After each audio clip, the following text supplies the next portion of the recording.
What's up, y'all? Today we'll be installing mud guards for the 2023 Kia Sorento.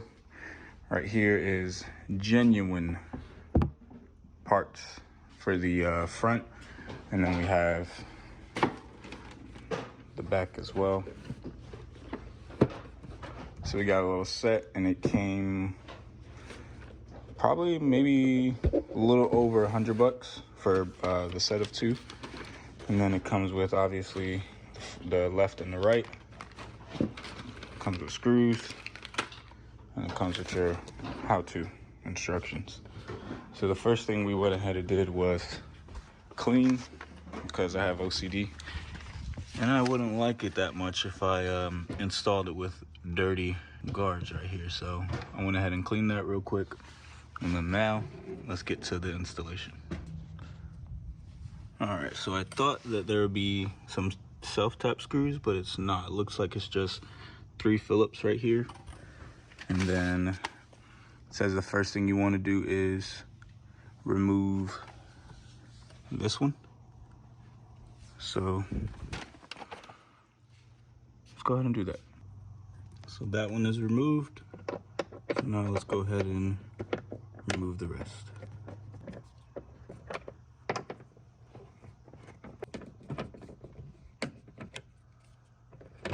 Step 2 is to align the driver's side mud guard, which is LH, and so this one is RH, and then this one here is LH. So that's how you know. So go ahead and align it, and make sure that this part right here is flush to the part of the car. And then I think the first thing to do is screw in that one, so that way the rest of the journey is easy. So actually what it's saying is to remove this self-tap, but I don't know if it's because we have the 2023, but we actually don't have the self-tap option, so we're just gonna go ahead and begin screwing. Just kidding. So the self-tap is right here. All right, so now let's go ahead and see if we can put that self-tap in. Bada bing, bada boom, look at that. All right, so you want to go ahead and place your thumb here so that, like I said in the beginning, this is flush with that. Perfect. All right, so this is what it's looking like. What we went ahead and did was we started with this one, then we began with that one, this one right here, and then ended with this one. So now what's left is just to fully tighten it, so that way it's not gonna get loose on us. And then this one's the hardest one, so I'd recommend like trying to find the smallest screwdriver you have, so that way it's just easiest for you. And then other than that, that's pretty much it. Super easy for this one. Then we're gonna go ahead and move to the rear. So this is what we're looking like. Sorry the car's a little bit dirty, but you get the picture. All right, let's go ahead and box this. The rear wheel, instructions, parts, and that's it. All right, so for the rear, it's the same thing. Make sure you get the LH, and then you have a self-tap, and then 2 screws, the 2 screws, and then, like I mentioned in the for the front, we didn't have any self-tap, but for the rear, we do, and it sits right there. So you can just go ahead and remove that with a flathead, and super simple. So it's easier if you have a little prying tool, but it'll do the same thing. Just be careful. I mean, there is replacements right here, but you just want to be careful that for whatever reason, you don't break it, and it's just as simple as that. All right, guys, so for the back, all I can tell you is good luck, and just try to figure out the best way you can do it without the proper set of tools. If you have something like that, like this right here, should be smooth sailing, but with us, we did not have that. So we're just doing with what we got, and it's working, but it's just a wee bit harder. Or you can be an overachiever and take off the wheel, but that's a lot of work. So I just recommend either getting this tool right here or just working with what you got. All right, so just go ahead and line it up like you did with the front. Start with the self-tap,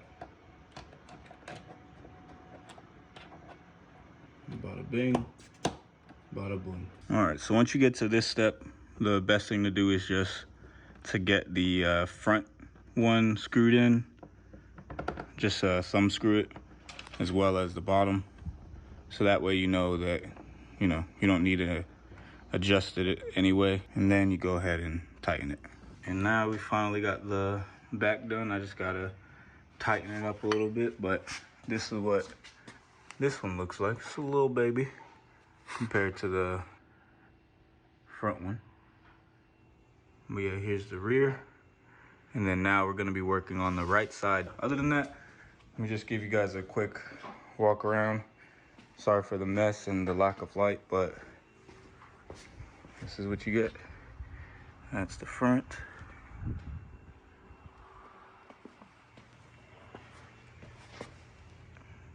Looking nice.